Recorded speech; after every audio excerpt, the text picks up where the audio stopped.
Trading বার্তায় আপনাদের সকলকে ওয়েলকাম জানিয়ে আজকে খুবই গুরুত্বপূর্ণ একটা টপিক নিয়ে আলোচনা করব, সেটা হচ্ছে কিভাবে আমরা চার্ট রিড করব। আর এই ভিডিওটা হচ্ছে আমরা যে বি প্রফিটেবল বলে একটা সিরিজ চালু করেছি তার সেকেন্ড পার্ট, এবং ট্রেডিং এর ক্ষেত্রে সব থেকে গুরুত্বপূর্ণ বিষয় সেটা হচ্ছে চার্ট দেখে আমরা কিভাবে বুঝবো যে সেই চার্টটা বুলিশ নাকি বেয়ারিশ, এবং তার জন্য আপনাকে কি কি জানতে হবে। মূলত আপনাকে টেকনিক্যাল অ্যানালিসিস খুব ভালোভাবে জানতে হবে, বা বলতে পারেন চার্ট রিড করবেন কিভাবে সেটাকে আপনাকে বুঝতে হবে। এবং সেটাকে বুঝতে গেলে কি কি বিষয় আমাদের মাথায় রাখতে হবে। সবার প্রথমে আমি বলবো ক্যান্ডেলের সাইকোলজিটাকে বুঝতে হবে। এমন নয় যে গ্রিন ক্যান্ডেল মানেই বুলিশ, রেড ক্যান্ডেল মানেই বেয়ারিশ, সেই রকম কিন্তু নাও হতে পারে। তো ক্যান্ডেলের সাইকোলজি বুঝতে হবে। সাইকোলজি বলতে যে ক্যান্ডেলটা যে তৈরি হচ্ছে তার ডিপ মিনিংটাকে আপনাকে বুঝতে হবে, মানে তার ভিতরে কি হচ্ছে।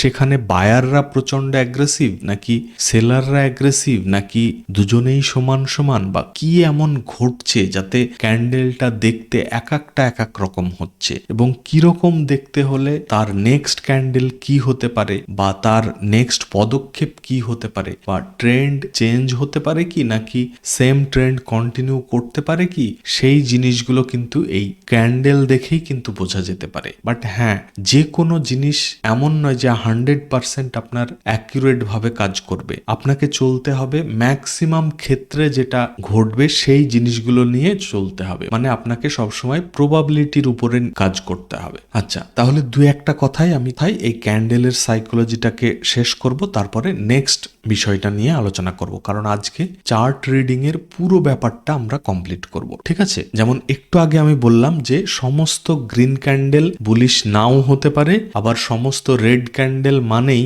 বেয়ারিশ ক্যান্ডেল নাও হতে পারে। তো সেইটা কিভাবে বুঝবো? যেমন ধরুন এই যে রেড ক্যান্ডেলটা, এটা কিন্তু একটা বুলিশ ক্যান্ডেল। কেন?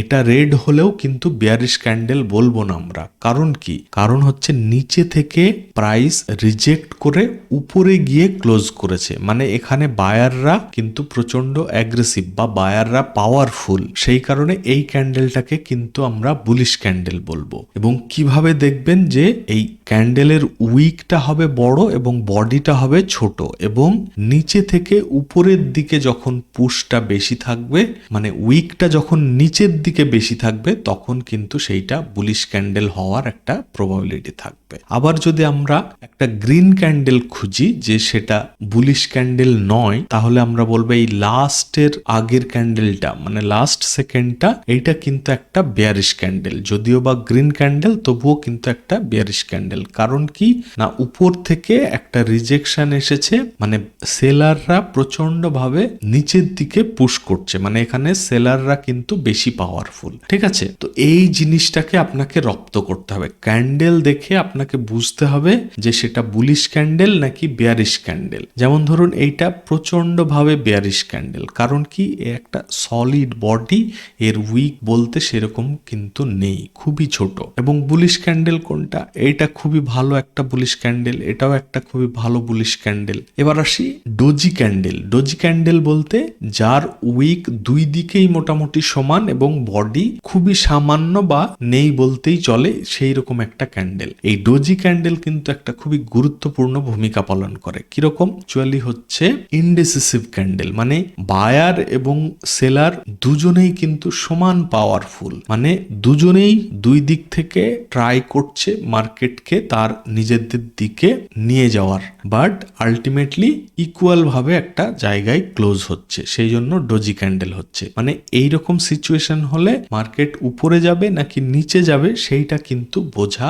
যাবে না। তার জন্য নেক্সট ক্যান্ডেলের ওয়েট করতে হবে, মানে নেক্সট ক্যান্ডেল যদি তার উপরে ক্লোজ করে তাহলে বুলিশ মুভ আসতে পারে, আবার নিচে ক্লোজ করলে বিয়ারিশ মুভ আসতে পারে। একই রকম ভাবে এই ক্যান্ডেল গুলোতেও সেম, মানে এমন নয় যে একটা বুলিশ ক্যান্ডেল তৈরি হয়ে গেল বা ডোজি ক্যান্ডেল তৈরি হয়ে গেল বা বিয়ারিশ ক্যান্ডেল তৈরি হয়ে গেল মানেই নেক্সট মুভ কন্টিনিউ সেটাই হবে, সেই রকম নাও হতে পারে। আমরা কি করব তার কনফার্মেশনের জন্য নেক্সট ক্যান্ডেলের ওয়েট করব।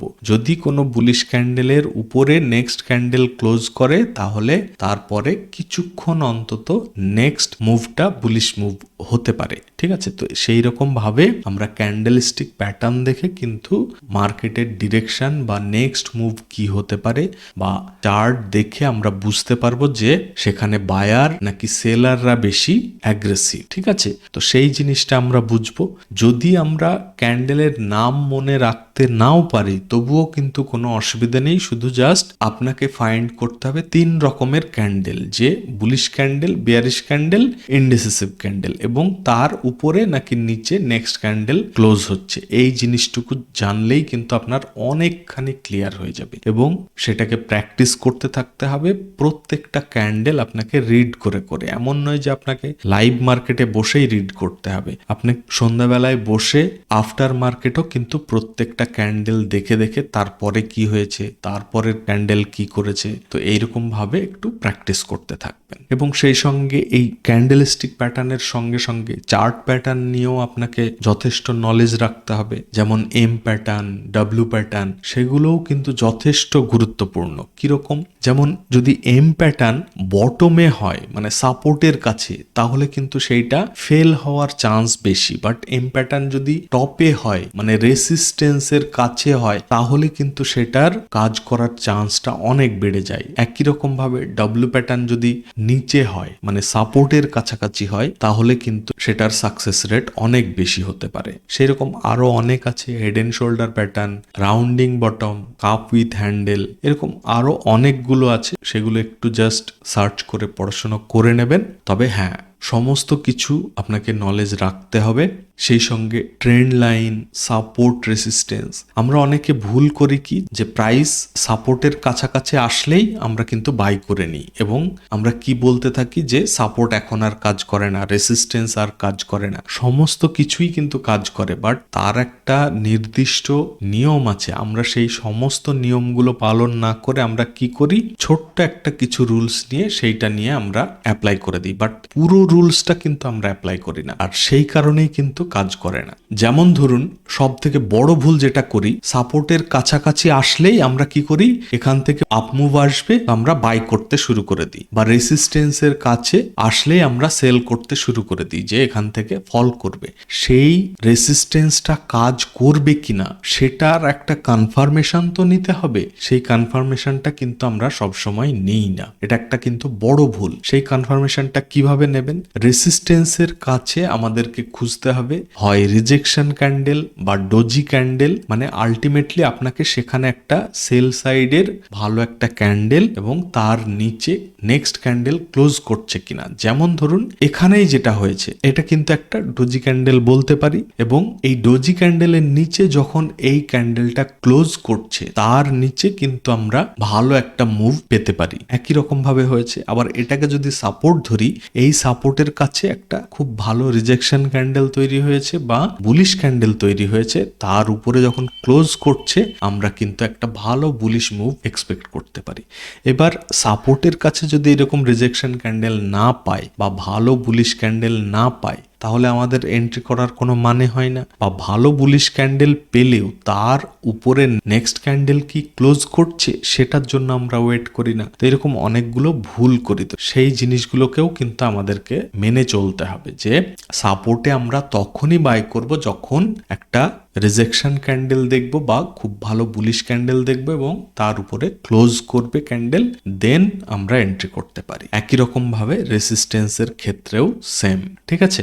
এবং এখানে আরো একটা কথা বলবো যে এই সাপোর্টে আমরা কেন বাই করব বা সাপোর্ট থেকে কেনই বা আবার আপ মুভ শুরু হবে, সেই কারণটা যদি আমরা নিজেকে প্রশ্ন করি তাহলেও কিন্তু আমরা তার উত্তরটা নিজে থেকেই পেয়ে যাব। যেমন ধরুন এখানে আমাদেরকে প্রশ্ন করতে হবে, এটা তো সাপোর্ট জোন, বাট এখানে কি ডিমান্ডটা আছে, মানে এখান থেকে আদৌ কি উপরে যাওয়ার চান্স আছে?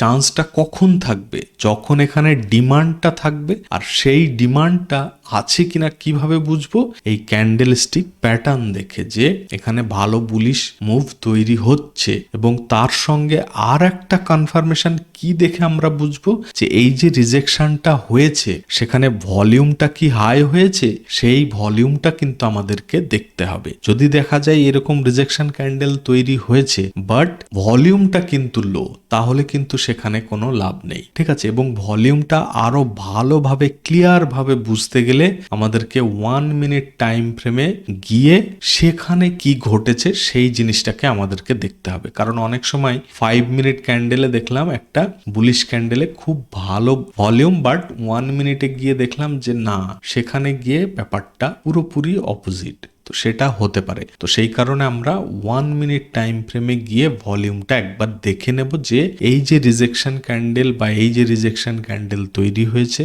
বা বুলিশ বা বেয়ারিশ ক্যান্ডেল তৈরি হয়েছে, সেখানে কখন ভলিউমটা বেড়েছে। যদি বুলিশ ভলিউমের থেকে বেয়ারিশ ভলিউম বেশি হয় তাহলেই কিন্তু আমার কাছে সেখানে ক্লিয়ার হবে যে সেখানে বেয়ারিশ মুভ আসতে পারে বা সেলাররা বেশি অ্যাগ্রেসিভ। তবে এখানে আরো একটা কথা বলবো, ভলিউম দেখার সময় কিন্তু এই ভলিউমের কালার নিয়ে বেশি মাতামাতি করে লাভ নেই। আপনাকে শুধুমাত্র দেখতে হবে যে আপনি যে ক্যান্ডেলটাই দেখছেন সেখানে বুলিশ নাকি বেয়ারিশ এবং সেখানে কি ভলিউমটা হাই নাকি লো, সেই জিনিসটা আপনাকে দেখতে হবে। তাহলে এই সাপোর্ট রেসিস্টেন্সে কাজ করার সব থেকে বেস্ট উপায় হচ্ছে সাপোর্টে বা রেসিস্টেন্সে ডজি ক্যান্ডেল বা রিজেকশন ক্যান্ডেল তৈরি হচ্ছে কিনা বা বুলিশ বা বেয়ারিশ ক্যান্ডেল কতটা স্ট্রং হচ্ছে সেই জিনিসটা দেখতে হবে।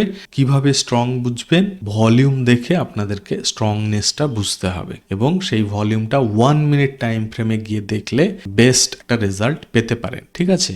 এবং সাপোর্ট কোথায়, রেসিস্টেন্স কোথায়, ট্রেন্ড লাইন কিভাবে ড্র করবেন, এই জিনিসগুলোও কিন্তু আপনাকে ভালোভাবে জানতে হবে। সাপোর্ট বলতে আপনাকে হিস্ট্রিতে মানে আগে কখন কখন সেখান থেকে ডিমান্ড বা সাপ্লাই জেনারেট হয়েছে বা মার্কেট সেখান থেকে বারবার নতুন ডিরেকশন নিয়েছে বা রিভার্স ট্রেন্ড শুরু হয়েছে, সেই জিনিসগুলো আপনাকে বুঝতে হবে। মানে এখান থেকে কি আবার মার্কেট উপরে গেছে, এখান থেকে কি আবার মার্কেট উপরে গেছে, তাহলে সেটা সাপোর্ট। আবার এখান থেকে যদি বারবার ফল করে তাহলে সেটা রেসিস্টেন্স, কারণ এখানে সাপ্লাই জোন, এখানে সেলাররা এই প্রাইসটার প্রতি প্রচন্ড অ্যাগ্রেসিভ, মানে এই প্রাইসটা সেলারদেরকে অ্যাট্রাক্ট করছে বা এই প্রাইসটা বায়ারদেরকে অ্যাট্রাক্ট করছে। তো সেই ডিমান্ড এবং সাপ্লাই এই দুটো আছে কিনা দেখে কনফার্ম করে তবেই কিন্তু এন্ট্রি করতে হবে। এমন নয় যে এখানে বুলিশ মুভ দিয়েছে মানে আরো মুভ আসবে। আপনাকে এন্ট্রি করার আগে চেক করতে হবে যে নেক্সট এর পরে আরো মুভ কি আসবে,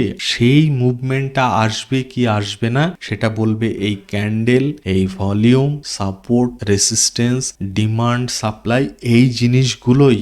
এবং এই যে চার্ট রিড করার এই জিনিসগুলো বললাম, হয়তো এগুলো সিম্পল জিনিস, সকলেই আমরা জানি, বাট যে জিনিসগুলো আপনার মনে হয় যে আপনি এখনো সেইভাবে ফলো করছেন না বা আমি যেমন যেমন বললাম হয়তো কিছু কিছু জিনিস হয়তো ফলো করছেন, আবার কিছু কিছু জিনিস হয়তো মিস করে যাচ্ছেন বা আপনি হয়তো জানেন বাট যখন এন্ট্রি করতে চাচ্ছেন তখন গিয়ে হয়তো কিছু জিনিস ফলো করছেন, কিছু জিনিস হয়তো স্কিপ করে যাচ্ছেন। সেই জিনিসগুলো করবেন না। আর সেই ভুলগুলো যাতে না হয় সেই কারণে আপনাদেরকে প্রচুর চার্ট কিন্তু ডেইলি বেসিসে অ্যানালিসিস করতে হবে নিজে থেকেই এবং সেগুলোকে প্রতিদিন দেখে দেখে প্র্যাকটিস করতে হবে যে কি ঘটছে, আপনি যে অ্যানালিসিসটা করছেন সেটা কত % ঠিক হচ্ছে, কোথায় ভুল হচ্ছে, কোথায় ঠিক হচ্ছে, সেই জিনিসগুলো কিন্তু প্র্যাকটিস করে তবেই কিন্তু আপনার মধ্যে বিল্ড হবে।